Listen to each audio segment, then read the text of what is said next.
সেটা আমাদেরই বিলাই।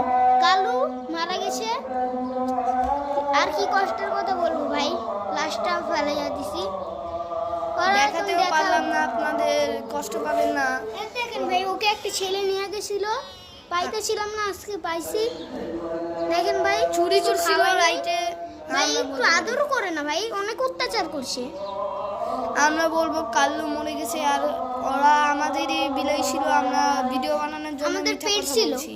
আমরা ভিডিও বানানোর জন্য মিথ্যা কথা বলছি। না হলে আপনারা যদি লাইক করেন আমি মনটা একটু সান্ত্বনা পাবো। কমেন্ট করে দিয়েন ভাই প্লিজ। ভাই কমেন্ট করে দিলেন আপনার ওই ভিডিওটা দেখে বললেন যে ওরকম কোনো বিলাই আছে নি, না হলে আমার মনটা ভাই শুধু ভাই এই সাধুও ভাই কষ্ট পেতে পেতে ভাই মরে যাবে। না হলে আমরা আজকে আসি।